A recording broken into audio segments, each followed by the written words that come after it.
And then one interesting thing is that in fall, the Americans surrendered quite a number of German PWs to the French. You know, there was a French doctor which examined people and which looked sturdy and good, that they could be working on farms in France. They were shipped over were given to the French. There you find, you know, but we had a lot of Frenchmen working by us at the farms, you know, because we had two farms. Where I lived, there were 3 houses, and we weren't farmers, but the other 2 houses, they were farmers, and they each had a Frenchman. And, you know, they came in the morning at 7 o'clock, they were in the camp, but then they walked to the farm, they did the work there all day. And then in the evening they went home. They ate with them, you know. They got all the food and everything. But they had to go in the camp. Is that the map? Well, it's the war section. Maybe I can show that where. Yes. Where this That's is. it. Here it is. It's a nice, very nice map. This is a nice. I bought that from Germany a few years. Yeah. Yeah. Wuppertal. No, that is right here. In the west. Where is it? Wo zijn we dan, hey?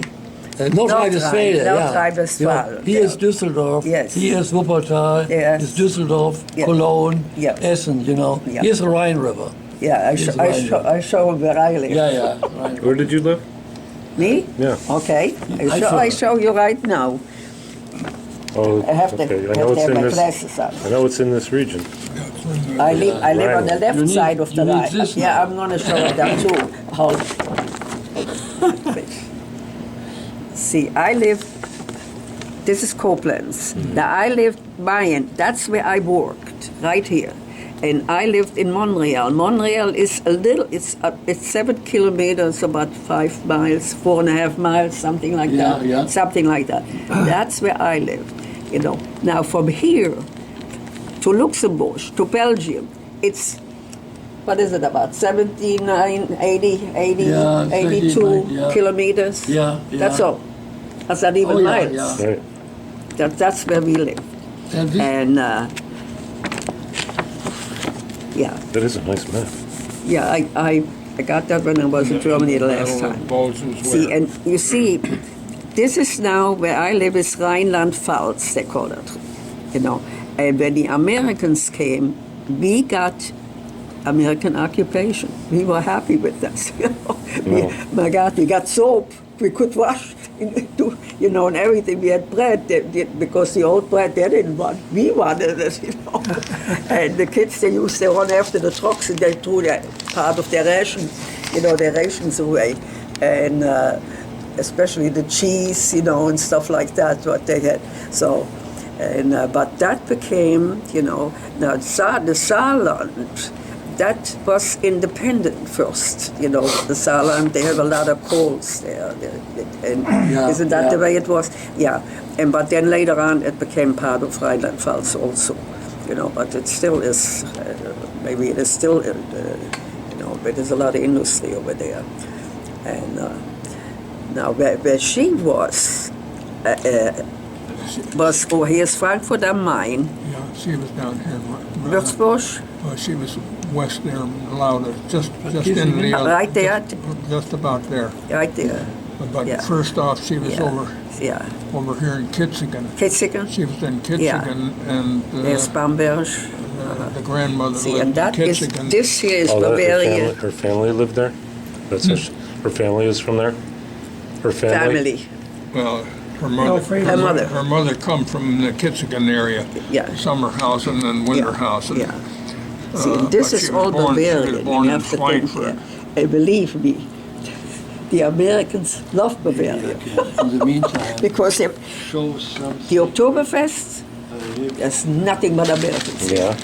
Yes, they all come back. I can see that. Yeah. This is my hometown. You see, it's Montreal without the T. Right. And, you know, it... And this is just part of. Let me see if they have a picture. Now this is the way the town is. It's Beautiful. That's what it looks like today. What? That's what it looks like today. That's beautiful. That's the way it looks. This is actually new. This is, I don't know when I got this. You see, they have now the wood, the old wood is painted red.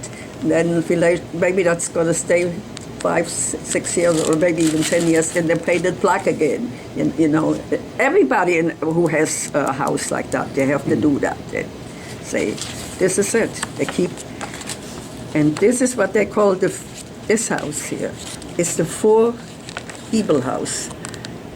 And my granddaughter took this picture over here. I have that. When she was there 2 years ago. And she took a better picture than this here. What is this up here?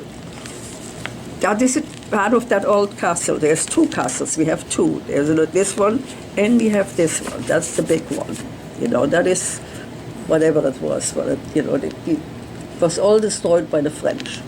In 1700 or something. I was going to say, what is it, like 400-600 years old or something like that? Yeah. The church was built in 1400.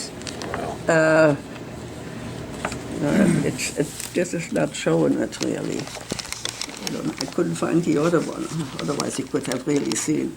See, it's a very, very old town, And see, look at this. It's unbelievable. So, but I want to show you this because just that you can see how close we lived to this whole thing. And now you're talking about prisoner of war camps. Yeah. Now in Trier, in Yeah. Treveris, this is right over here. This is close to the Luxembourg belt. And they had a very big Stalag 17, or whatever they called it, There were thousands of them. There was not just Americans there. There were English, even Russians were there. They didn't usually mix them, right? Yeah. And they had to march, well, not march, but they had to walk. Because when the American armies came forward, they came to our town. There is not that many. Today they have a lot of autobahns, that went right past over here, where I live. Well, maybe this is showing it here. Yeah, and this is today the autobahn system in Germany. It's great, isn't it? It is unbelievable. But at that time it was not done. Mm-hmm. He started that too late. He started it, but it was started too late. Otherwise, it would have it would have been a lot different. Mm-hmm. So. But it's really unbelievable. Now where's Okay, go where's ahead. Hammerstein? But I don't know where is Hammerstein? I think there is, I don't know, there must be several Hammersteins. One Hammerstein, for instance, is a suburb of Wuppertal, but that is not the one which you mean. No, because he said his... There was a Stalag 2B was there. My uncle was... They had a Gefangenenlager there. Oh, yeah. No. Yeah, but in Trier they had... And they came walking, I'm telling you. And by that time, but there were constantly observation flying. American observation was flying. They really watched that. And just this morning, I talked to my girlfriend and I said, I mentioned to her that I've got to, we're going to have a meeting tonight. And she said, her father was that time the Bürgermeister, the what do you call it? Mayor. The mayor of that little town. And one of the American soldiers, he was very ill.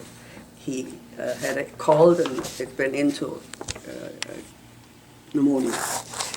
And he died in my girlfriend's house. Yeah. I didn't even know that. Really. I didn't even know. But he was buried in, I see, the whole area is Catholic where I come from. The whole town. The only one Protestants is the policeman, and he is set there by the government, And they were always Protestant. But years ago, there must have been one man, he died there, one of these policemen, and they built where I lived.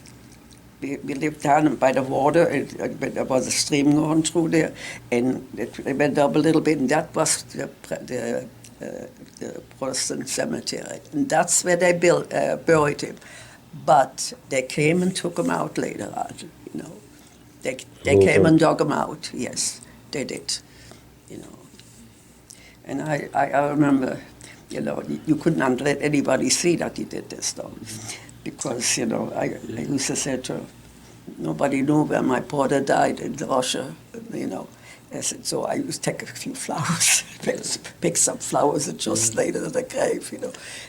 It was such a sad time. It was just an awful time. Yeah, really, I mean, the time shortly after the end of the war was, I think, harder, much harder than the wartime itself for many well, people. You know, especially when they finally, well, this is what the Battle of the Bulge, when did the Battle of the Bulge really start? You know, when you think about it, because... December 16th. When? December 16th Okay, started. all right, I tell you now about this. I was working in Mayen, in a beauty shop.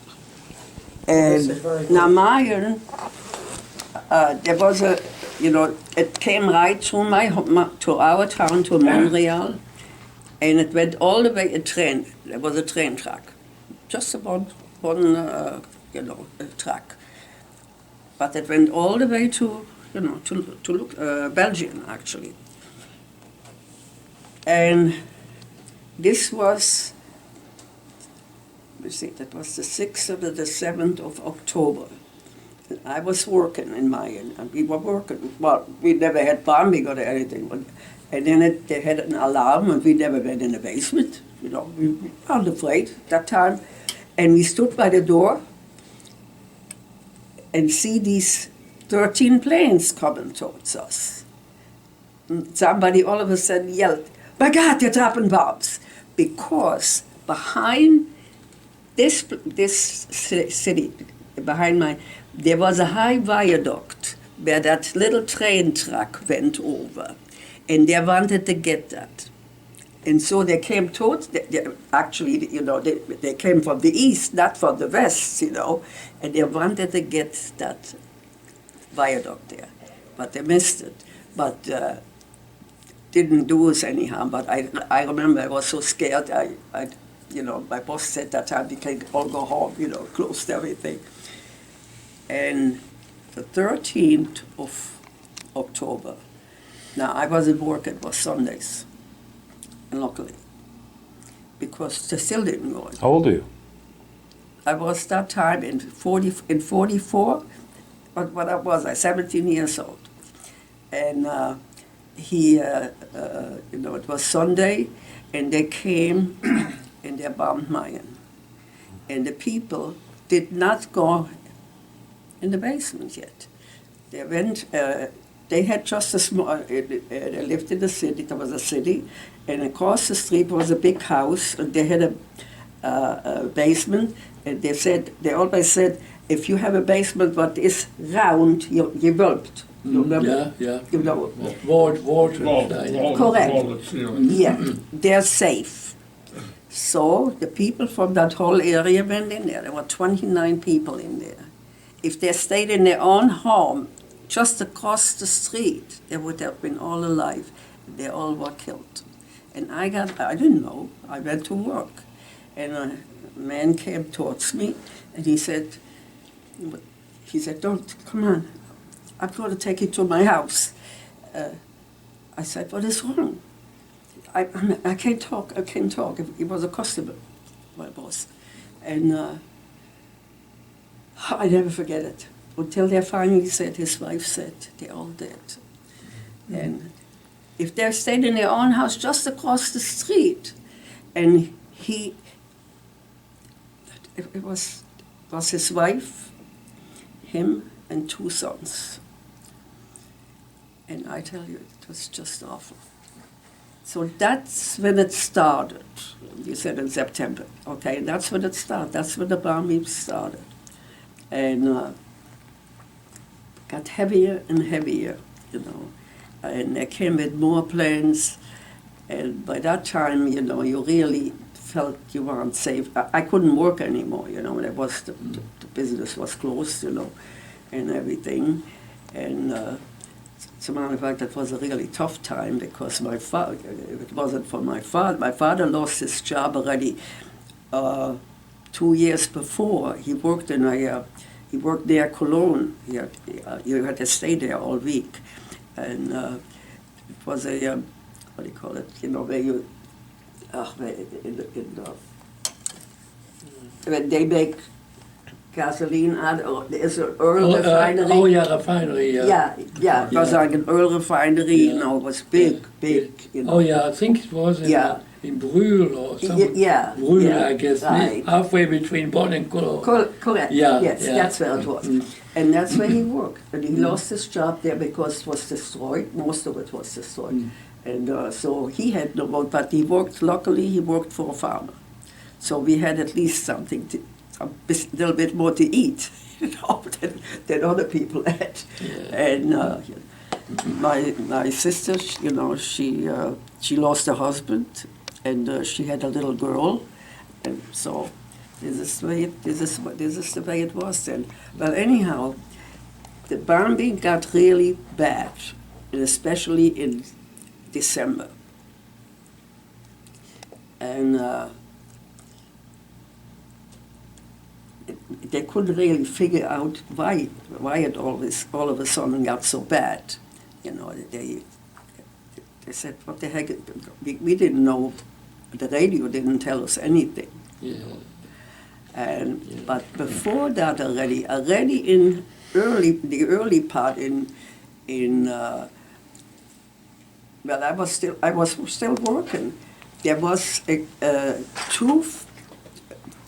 had like it's not a big regular tank, but it was something like a tank. I don't know what these big machines were, you know. And they came and they were lost, these guys. They came from the front, and they spent the night with somebody on the floor, you know, and the people fed them. And they were looking in the meantime. The one guy went back to the front to look for their unit. It came back. As a matter of fact, I know about this because I got to know that one guy, because I had to walk home all the time, you know, the 7 kilometers, because there was no train running anymore. And he walked me home a few times. He said, and then he had to walk back. Well, anyhow, that's a long time ago. Oh my God! And but more and more came. We had the house all the time full of soldiers, and we had not that much to eat for ourselves. You know, we had to feed them, otherwise they had nothing to eat. And there were some of them. One of them went back and looked for their unit where they were. You know, and that was when the Battle of the Bulge was on. You know, and then they bombed Mayen very bad. Well, when they bombed the church, oh my God, they thought that was the end of it. You know, but, that was not the heaviest. The heaviest thing came on the 2nd of January. Well, anyhow, but it was harder and harder until 2 days before Christmas. Well, you know, first I have to tell about the train. I told you about Oh, this. yes. The little train tracks that we have between Mayen and Montreal, there were 2 tunnels. And the one, let me see, show it here. No, well, right, the train track ran right over here, and right, just about right here. That's where one tunnel was. So that was, came out, you know, it was not a big tunnel. The other one was halfway between Montreal and Mayen. And they came from Mayen, the train came, it was loaded with diesel. What did we know? We didn't know this, you know, we didn't see the train. Yeah. And low-flying planes. Oh, You know, yeah, the- yeah, We the- call them the T-Flieger. They're Yeah, flying yeah, low. yeah. We attack. Probably, Yeah, the little probably dra- A-20s, Yeah, the attack bombers. attack Yeah. bombers. They do the skip bombing. Yeah, well, that was another one, though. That was another type of plane who had that bump. But the little ones, you know, they Fighter planes. they were so, we call them jabos. I don't know what it meant, you know. Well, anyhow, they were after that train and they wanted to shut the engine out and couldn't get it. Train kept going and got just probably, I think they shot it really when they got into just before they got into the tunnel. And the train ran through the tunnel and just had its snow. The locomotive had its nose right out of the tunnel, you know, and couldn't get out. But they didn't know that. So they thought they should stand there. And then they threw, there was a bigger plane, David. Oh, I see. And he had a bomb. They called it, by us, they called it a Tunnelhüpfer. Tunnelhüpfer, they called it. Yeah. But jumped, but it didn't go in there. They couldn't because it was really close there. And it was at a farmer's field there. That was a hole. I never saw anything like that. That would have blown that whole engine to completely in millions of pieces, if that would have it. Well, anyhow, but that was our saving grace, because, if you believe it or not. So, 2 days before Christmas, was a beautiful day, aber cold. It was terribly cold, that, not here. Oh yeah, that Before. was a very cold winter. Yeah, it was really cold. Yeah. And it was very clear, and all of a sudden we hear the small planes, they were flying, but we didn't know, we couldn't see because we're so much in the valley, you know, there's all mountains around the town, you know, we're right in the middle of this. And then all of a sudden, we hear the shooting, and they shot each other out of the air. American, but the pilots were all right. They walked away. But the American part, we wouldn't even have known what was going on there, but part of the American plane, we had a small stream going through the town, and late in that stream, and it was a part of the wing. You know, with the American insignia and everything, you know what was. And, but the plane knocked down the electric wire. And it was 2 days before Christmas. We had no electricity from that time until the war was over in May. So, it was awful. Now, people started to look around what was on that train. Diesel. It was loaded with diesel. And that is what we burned as light. We had no candle, we had no petroleum, we had no gas, we had no electric, we had nothing. Now you know how horrible the smell is. So every night between 7:45 and 8 o'clock, we all were in bed, because even the soldiers, if they had batteries, you know, they could do that, because they laid downstairs in that one room, you know, all on the floor. There were 7 or 8 guys laying down there, because you had to put them up. They couldn't let them freeze to death. It was an awful time. It really, really was. Yeah. Well, then they went to look for this for this diesel. If they needed it, the barrels were empty. They went up again. And, you know, that's the way it was going on until the war. You know, until finally they could work on this. You know, and we did not get electricity back until the war was over. That was really, really bad. But you need to tell him also that everybody had sort of black faces. Oh yeah, burning you know how that can be. We were all black from that stuff. When you were breathing it in, you know, it's horrible. It was absolutely horrible.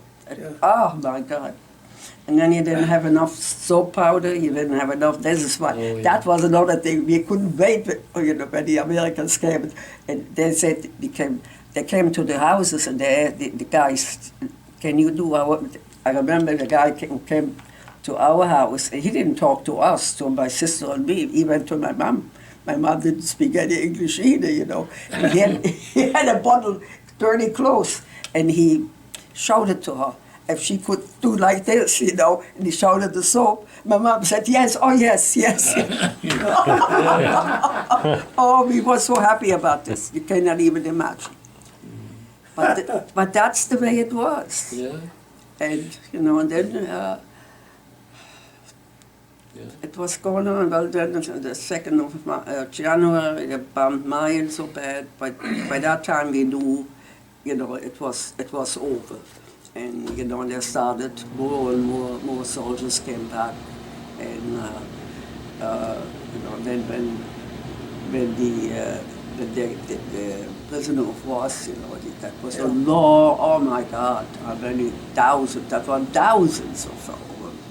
And at night they just laid out in the dirt, because we couldn't have this. Well, in other words, you had, going through your town and through Mayan, you had a great many stragglers from the German army coming back after the Battle of the Bulge. Yes, we did. You We did. And but they didn't have any cars anymore, just a few. The officers were riding in the cars, but they had horses. Now, the horses, they live out after... They have to eat, right? They had to eat, and they had to walk. They never had any rest. And I remember that one time, and I told you we lived out of town. The horse collapsed. And they couldn't wait, to get that horse up again or whatever they did. They just shot the horse, threw it over. There was what do you call it, the lender. Yeah, railing. A railing. Railing. They threw it, even the railing was completely gone, threw it down the embankment, and the horse was laying there. But we couldn't move, we had no equipment, the people who lived around there, move it. So what did we do? The men had to go out and get a lot of dirt, and then there were a lot of stones when they put it. And they put the stones on the top. But the stink, when it deteriorated, it was just awful. For almost 2 years, you smelled that. That was horrible. In other words, you didn't go down and cut the horse up for meat then? Mayan had a horse... butchery. Yes, they did. Yep. And a lot of people, they liked horse meat, but we were not used to it. My mom wouldn't have eaten it. Yeah, we had it. I mean, I ate it. There was a horse butchery in Wuppertal. Yeah, that's what Annelies told me. Yeah, yes. And we had, I think, Sweetie, a little Sweetie. Yeah, when you did about it, Yeah. A horse eats nothing but good things. Yeah. It doesn't eat any other animal. Yeah, this was in 46, But you need to tell him about your experiences under the French occupation. Okay. Well, that was all new to us. All of a sudden, we were told that the Americans had to leave. See, when Americans came into town, to any town, that's the way it was at that time, they did empty a street. The people had to move. They had to get out of their houses. And regardless if you had relatives or whatever, you had to get out of your house. And then the soldiers were in the houses. And, that was particularly also in Bonn and Godesberg. Oh, yeah. Particularly the former Nazis, at the villas there. Yeah. And the American, general, the Allied High Commission was stationed in Godesberg. Here's Bonn is Godesberg. Also Petersburg up there. Petersburg. And there were all the foreign embassies, because that was the the provisionary German capital, Bonn, after the war. And so there were all the... Well, it's close by the Remagen Bridge. Yeah, You yeah. probably heard that name. Yeah. You know, there was a And there were all battle. the, They blew that in the air too. By the way, this is part of Wuppertal when I came home. You see bombed out houses, you know. This house is standing.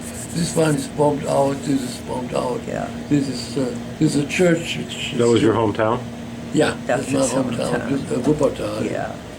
This one, well, that leads too far, but this is Düsseldorf at about the time, you know, which is now the capital of North Rhine-Westphalia.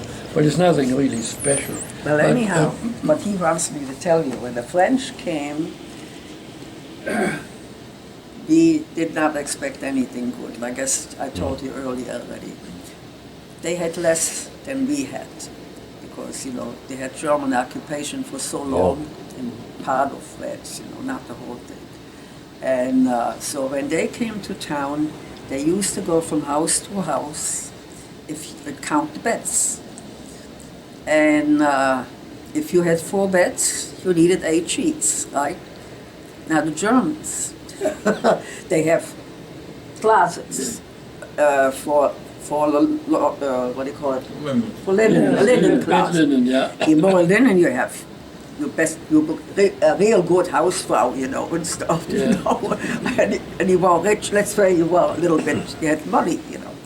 So, if you had more than 8 sheets, if you had 4 beds, they took what was too much. That's what they did.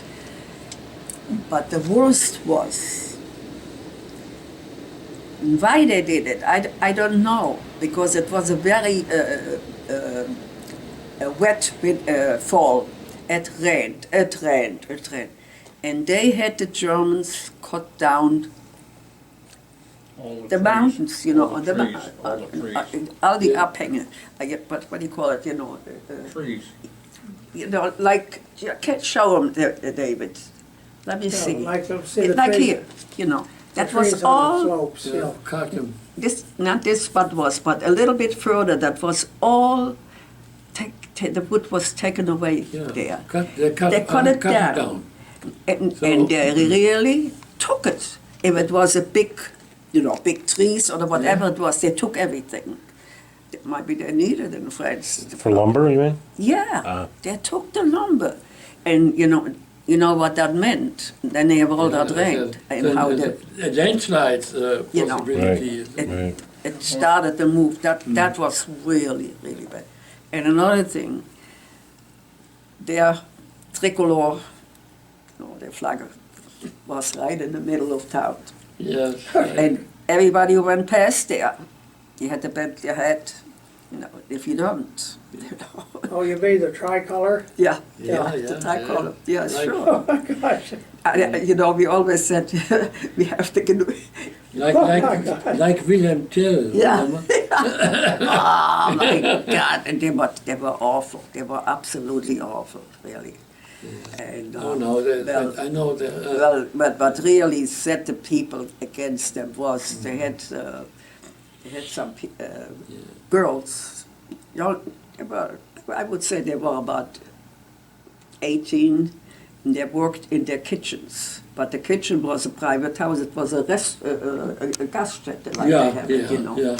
And but now, no, it never came really out there. And one girl was shot. She was not dead right away, but she laid for months, and then she died. And that was the terrible thing that time. And but we were just glad when they left. Yeah, That's yeah. all we could say. Yeah. And I still remember the one guy's name was Victor. Yeah. I was a kid, I was 16, 17 years old. And I said, Victor, he couldn't understand a little bit. And each evening when they went home, when it was still light outside, they had to be in the camp, I think it's 6 o'clock at night. And they went past our house, and he always was teasing. He must have been in my bed about 40 years old. And he used to say, Victor, is the Krieg bald is the war almost over? ich nix Prophet. He used to say, ich bin kein Prophet. Ich nix Prophet. Oh my God, I never forgot that, the way he put it. Ich nix Prophet, you know. Always used to tease. What does that mean? This week. What does that mean? Wäre kein Prophet, er könnte es sagen. I'm not a prophet. Oh, I talked to you. I can't make predictions. I don't know when the war will be over. They wanted to go home too, you know. But they really were not bad. There was an old camp. It was a house, a big house, 2 houses actually. They combined them years ago. The Stahlhelm, you know. Yeah. When Hitler came on the Oh, yeah. power, they needed a lot of roads built, and a lot of people, you know, a lot of young fellas had no work. So they went, like the Arbeitsdienst, 25 cent, they made the day. Ja, da gut. Hobby schön ist es im Arbeitsdienst. 25 Pfennig ist der Reinverdienst. You know, and stuff like that. And when you think about these things today, but they did a lot of things, and they, you know, because the water, because I come from, you know, there's a lot of hill, it's quite hilly and even mountainous. When they went down to the meadows, they always washed everything out and took a lot of the dirt along, you know. They put stones there.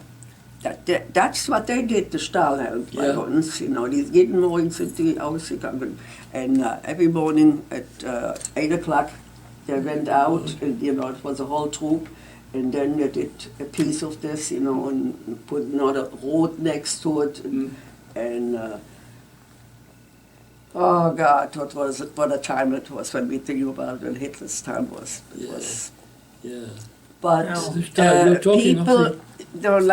people have the wrong idea though when they see by you where you lived. It was different. Yes. You were in the city. Yeah. Now I lived in the town. Yeah. Now, and they asked me, especially over here. Yeah. Then it was Hitler, busy. you want? Yeah. My God, Yeah. you did nothing but march and stuff like that. We didn't. We had a real good time. We got together, we used to sing, we used to do dancing, stuff like that. The only thing when there was a holiday, you know, like, then we had to put the uniform on, you know, that was, my mother wouldn't buy any. You know, the Hitlerjugend time, Right. it was, you know, mandatory that you... That was mandatory. For the boys it was really mandatory. It was blaue Hose, dark blue corduroy pants, a brown shirt, and they had tricolor with a leather thing, where you put and the Koppelschloss, the wings was written with mit Gott. Yeah. With God? With God, This is what Hitler never changed. That was old already since the times of the Kaiser, before the First World War. That, you know, the belt? Yeah, the belt was with God. Said with God. With God, you know. And Hitler didn't change that. So the Hitlerjugend ran about with God. Yeah, I've heard of that. Those belt buckles were long for a long time. Another thing is that so-called Währungsreform, the currency reform, 48 was right. Yeah, well, that was when the war was over. The worst time in Germany for us was from 1945 to 1948, because we had money, but we couldn't buy nothing. Right. We had nothing. That was really a poor time. You remember some of the Marshall Plan pulled it out.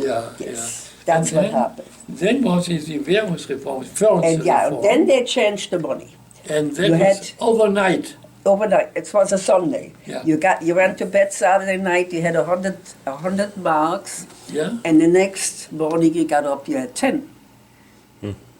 That's the way it was. So I had, you know, I was working and I had some money. I saved it, and all what I got for was 2 pair of shoes. I needed shoes. Shoes was the worst. So I got 2 pair of shoes. I never forget it. Nothing else I could buy. I had no money because, you know. But we all started in Germany with 40, every person, living person, man, woman, and child, started with 40 marks. You got 40 marks. And that's how we all started. We all started even. Now, at that time I was working, my boss, he had this shop that was a little damaged, but he had it fixed up as good as it went. And so I was working. My God, I had no shoes. Oh my, it was awful. It was absolutely awful. And there was a man, a fellow from home. He used to. We took the train together, and one day he said to me, "Are they your best shoes?" It was raining and it was cold in January. Oh my God, it was awful. And I said, "Yes." He said, "Okay, I tell you something." He said, "Now I'm gonna go. You go in to your boss and you ask your boss's wife to give you a pair of sneakers, a pair of slippers. And I take the shoes and I take the shoes and I fix your shoes." You know, I never forgot that. And when I went back to Germany 5 years ago, he was still alive. Really? And he didn't even remember it, but I remember that. I never forgot that. I never forgot that the man did that to me, that I had a pair of shoes. And the shoemaker, my mother baked him. She baked him. She said, "Come, can you make her a pair of shoes?" You know, because at first I wasn't working, that I had something to wear. No. The day, first Sunday, we got the money. Monday morning, he was at our door, and he said, "I can make a shoe. Let me measure feet." My mother said, "You never see us in your store at all." That's the way it was. He was such a... It was rice marks first. It was rice marks up Yeah, until they yeah. changed the money. What did Deutsche Mark. Deutsche Mark. they changed it to Deutsche Mark? Deutsche Yeah, Mark, that yeah, was yeah. Deutsche Mark. From rice marks to Yeah. Deutsche Mark. And then, of course, soon the Marshall Plan set in because the tensions between East and West started to come up. And Germany made pretty good use of the Marshall Plan. And all Europe got it actually, but Germany was, factories and all the things were quite damaged or destroyed during the war. And they could start from fresh, the most modern equipment and everything. And Germany went up economically very rapidly. And even... Well, after Adenauer, when he came down. Yeah. See, when I left in 51, there was hardly anything done. No. The rubble was still in the cities, Then Adenauer and Heuss, they came to power, and that's when it started to build up. They really, And that man, Adenauer, he was from Cologne. He was the Bürgermeister from Cologne. Cologne, That's right. Before the He Hitler. was not, and he was strictly against the Nazis. Yes. Yeah. And they did not put him in prison. But you know where he was banned? At a Benedictine Monastery in the Eifel. monastery, right? It's not, my sister lived right next to there, Uh-huh. That's where he was banned. Yeah, And that's where he lived the war out. Otherwise, Yeah. would have Yeah. be He would have disappeared. disappeared. But he was a very powerful man. And and soon, relatively soon, the rationing, the food rationing stopped in Germany. Correct. And it was already 50. I remember I went to England in 1950, and 1950 England still Yes. rationing. That's what Yeah. somebody said to Yeah. me. He said, "You had food before we had it." he Yeah, said. yeah. Yeah. Now, Yeah, because that- we talk a lot. I hope you can make sense. Somebody, when they listen to this, they can make sense out of this job. You need to tell them one. You need to tell you one more. You need to tell one more story about the V1 and V2 missiles and where they were located. What? Yeah. Yeah, Well, actually- up in the Yeah, Eifel. okay. Now, I think it started in 1943, actually. Yeah, I think All of a that- sudden, because we had some, we had one road there between Mayen and Montreal, and that's what they had to use. Big, long trucks. They showed up. Oh my God, this thing was so long, and they were covered. You could see. You thought there was a bomb, but we didn't know what it was. And they had to go up that street, that road, and that road was like that. It came up, and then you had a sharp turn. Then it goes like this, Yeah. and again. That was a serpent, and when all the way up, there was no railing, there was no stones on the side anymore. They were so big, but we did not know where they went, and we couldn't figure this out. And then in the evening, towards evening, there was always they looked like they had a big like a tank in the back. It was small, smaller, not as long as a pickup truck. They were not that big. That long, but looked like. Well, anyhow. But we didn't know what they were. They came, they rolled all evening. They went up the same way the others did. So we had sheep, 2 sheep. My mother said, I have to knit some sacks for the man, So, but we didn't have a spinning wheel. A cousin had a spinning wheel. And we had to go and get that spinning wheel. That was another story. And there we had to get out of the, over here, we had to get up high and walking on that highway. And here come 2 the Tiefflieger. The small planes, the Americans. Yeah. And we, naturally, my sister and I right on the side, we laid there in the grass, We were hiding because we were afraid they would shoot us. In Deckung gehen. Yeah. And so then they ran away. So we walked a little, we got right on the road again, walked a little way. All of a sudden, these other guns were there again, So they followed us. I never saw anything. They had really fun with us. I tell you, they must have laughed like hell when we jumped in. But we always jumped from the road right down, in the grass or whatever it was, So, well, anyhow. But here, this was the other way. We had to go towards, from Mayen, we had to walk to Mayen, and from Mayen to Andernach, Andernach is right here. And from Andernach, we had to, there was always, there's a big train, over here, we was a small train. Then we just took, it was, I think, the 3rd station, and there's Prol.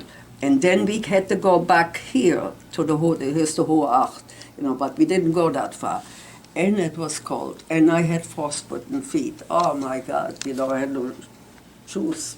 Well, anyhow, we came to my mother's cousin, and we knew we couldn't leave early, but we had to be at a certain time. We had to be in Prol that we get the train home. Yeah. There was no train, otherwise there was no Maybe train, no bus or anything. Yeah.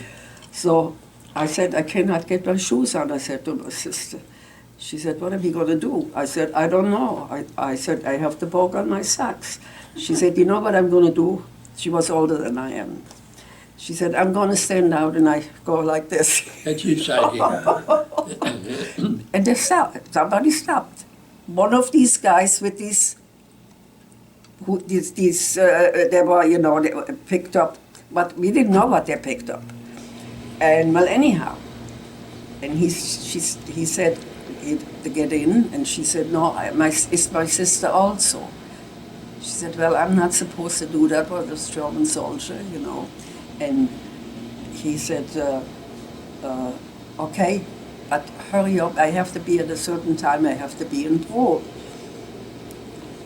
So, I'm barefoot, my shoe in my hand, we had that spinning wheel, we got it in there and everything, we were sitting there. Now he said, if you see a policist or somebody come and duck, that's what he said. Yeah, that nobody sees that he has, Just you know, dark. And by that time it started to get dark. So when we came to Brol, he said, and he told us already in the car, he said, I have to let you out for about 20 minutes, or so half an hour I've got now. But do not go away, I meet you where he left us off, you be there again and meet us. And that's the way it was. And he said, I'll let you off when you tell me, you know, when we get there.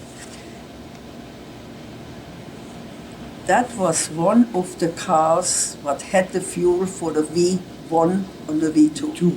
Wow. They drove all the way. You know, this is the way. They were stationed probably over here, Yeah, all the way over here. Launching pad Yeah, for V2s. and they had to go all the way over here. And that place, Büschel, I never heard of it. It's only maybe about 12, 14 kilometers away from us. I never heard of it because, you know, there was no train there was no bus there, so you never got there. You know, we never went to this. Was not even on the map, this little town. And that is where they shut the Wow. V1 and the V2 off. And now, they're out now. They were still there until I think now they're completely out because when they finally bought that out, that there was still Adam Baum playing downstairs in Büschel. That's where they had the Baum. NATO. you know. NATO. No, yeah. Yeah. The Americans put them there. Yeah, yeah. But when they found out, then the people started to protest. And first, the people who lived there, they finally had work. They were poor farmers, you know.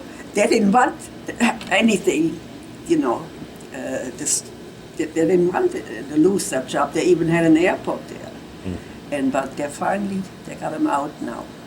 And until you, when I think about this, unbelievable.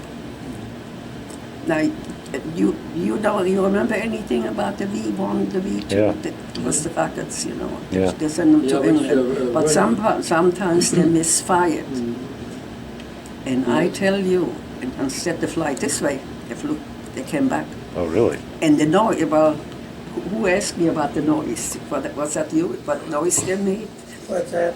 Did you ask me what kind of noise they made? Well, you have to remember what I've been able to read about, and Yeah, even but- people recited on some of the, you know, It was an movie eerie noise, you know. It was like everything hum, you know. The humming.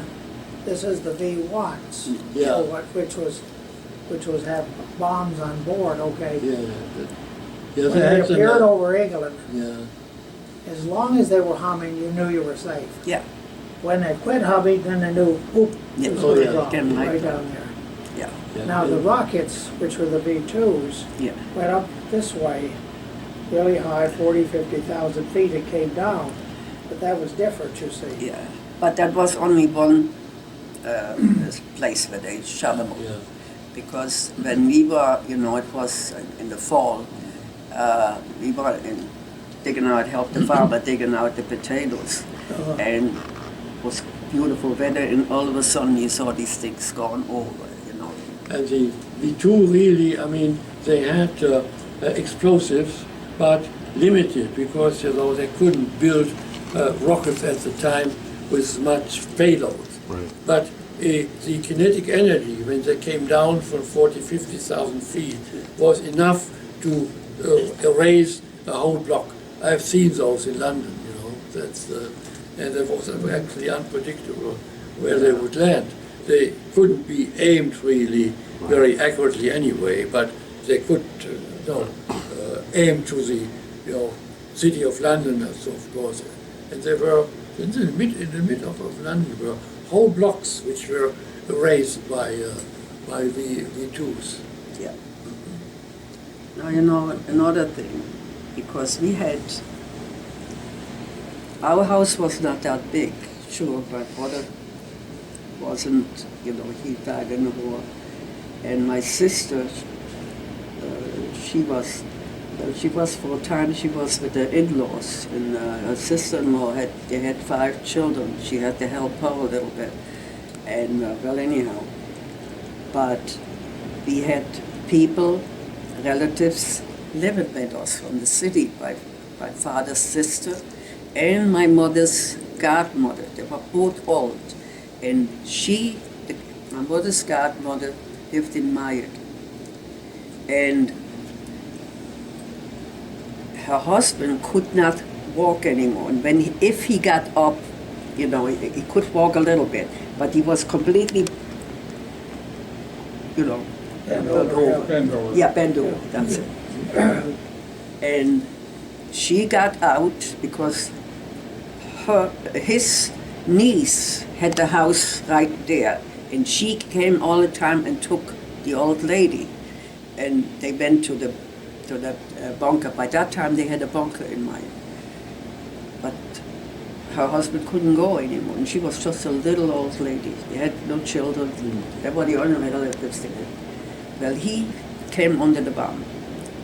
Now, the old lady lived with us and my father's sister, and all what she could think was her husband, that he was still in Mayen. She thought, I don't know if she thought he was still alive, but we knew he wasn't alive anymore. But as soon as the war was over, she was right after us, and that we would go with her to Mayen and see what was going on. And I remember that morning we went. And my mother said right away, take a little cart along, but we had curfew. You only could get out between 7 and 9, And so it took us an hour to walk there, and it took us an hour to come back. There and come back. Okay, but we knew some back ways there, so anyhow. But the Americans, they were on the road, and the LP was constantly, looking for people. Well, we came there, and my father begged that we could get at least in. The man was still, sitting in, but it was, he was still in that chair. There he was, and it was. So when coming home, we went to the fields, and we couldn't go on the road because it was full of American cars. Oh my God! When I think about this, it was really, yeah. You remember a little bit, right? Yeah. Yeah, it was not nice. Boy, it's not nice, but once it was over, right away you feel like you can breathe again. Yes. Because you could not even take a deep breath anymore. And Yeah, then, that was for a long time. yeah, I went home for the first time. I'm gonna tell you that too. Went home for the first time in 1959. I came here in 51, and I went home in 59. And we have in our church, the big church what we are, was built in 1440, something like that. But we had these old castles there, you saw that here. But there must have been, the people living there. And they built this. In the cemetery, they had a church, but a smaller one, and that is still standing there too. And I got in that church, and I looked at it, and there was a big plaque on the wall. And I said to myself, what the heck is this? What are all these names? I looked at these names. So my girlfriend she said, let me just go and put candle over there on my parents' grave. I said, Lisbeth, what are all these names here? She said, don't you know any names? I said, yeah. I said, my brother is there too. What is this? It was all the people who died in a small town. I couldn't believe it. How many people So a small town. But one of my friends who went to school with me had 3 brothers. None of them came back. The oldest one was already killed in France when we went into France in 1940. The other 2, they went to Washington. That's where most of them. It was all the deceased soldiers, sailors, there. They were all, all their in the Second names World War, there. yes. It was a beautiful plot. They have a cemetery, they have a denkmal, And, that was a little shock when I saw that, because I didn't know a lot that people didn't come back. I thought that because I was gone, I was already since 51 here, and I never saw it. Yeah, that was a real shock. This is why, I say it once again, war is hell. It is. That's right. It really is. Hell. And the young people in Germany, they don't want to hear anything about it. They don't know anything about it, the World War II. They don't know nothing about World War II. They don't want to know anything. Yeah. Now, something different to tell you a story. What affected our family. Well, if they would have caught my mother standing there listening to the BBC every day. Every day she listened to that BBC. She wanted. A brave woman. A brave woman. Yeah, because otherwise we didn't know anything. This is the way it was. Because the Nazi newscast and so on was directed by Goebbels, and they told us only what positive and so how great. They would tell days before Germany surrendered, hold on, our end victory is ours, something. And Hitler was already dead in the bunker at the time. Right. Well, anyhow, I had a cousin. My father was one of 11 children, and one of his sisters did this. She had children, and that one daughter of us was busy in Mayen. She worked in a hotel. She was the, what do you call it, the one who runs the whole thing. She oversaw the manager. Something like that. Yeah. But anyhow, she became pregnant, and she had a daughter. But her grandparents, because she lived with her parents, because she had, every other weekend she had 3 days off, and then she went home, cleaned the house for them, and poured a lot of stuff for them, the food for them and stuff like that. But when she had the baby, she could not come home with the baby. So my father was the second youngest in the family, and the youngest one was a woman. She lived in Cologne, and she had 3 sons. It's another story, Jesus.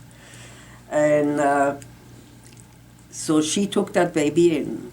Now, I didn't know anything about that when I grew up. I knew Hilda, that was her name. She was always beautiful. She was a gorgeous girl, really tall, really tall. Well, anyhow, in when was the Olympiad? In 1936 in Germany, right? Yeah. Yeah. Must have been in 1935. No, wait a minute. It was at the Olympiad. It was 1937. Yeah, I don't know, because we were in our house there. I come home from school, and I see the announcement laying there as Verlobte, as engagement, they got engaged. And it said there, Hilde Schmidt und Fred Felsenheimer. I said, Mom, right away, I said, who's that? Who's this? Because I always thought Hilde had my aunt's name, and that name was Breuer, But here on the engagement is her real name. That was Schmidt. she didn't want to tell me, and she didn't. So when my sister came home, I said, who is this? And, my sister was always, she said, it's Hilde, just like that. Yeah. I said, her name is Breuer. And she said, no.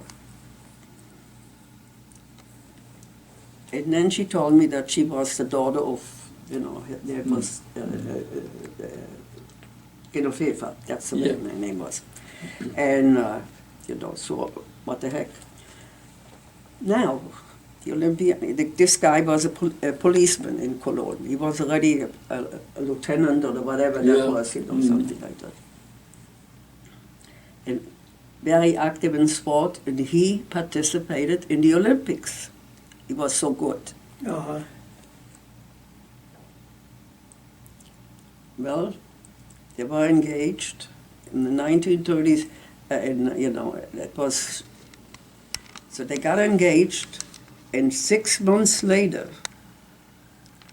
he lost his job because she could not bring the thing that he was Irish. Oh. She. Yeah. What do you call that? She couldn't. She couldn't. Shorthand? No. She was Irisches Blut soll nie untergehen. Oh yeah. Oh yeah, she was Okay. as a non-Jewish Gentile. She was not pure Gentile. Yeah. Okay. It must have been. Aryan. He must have been Jewish, and he lost his job. Now comes the war. So he lost his job right away, and he worked in a factory. Even he won a medal at the Olympics and everything. You mean at the 36 Olympics? Yeah. Yeah. I mean, so anyhow, right across the war in France and get killed.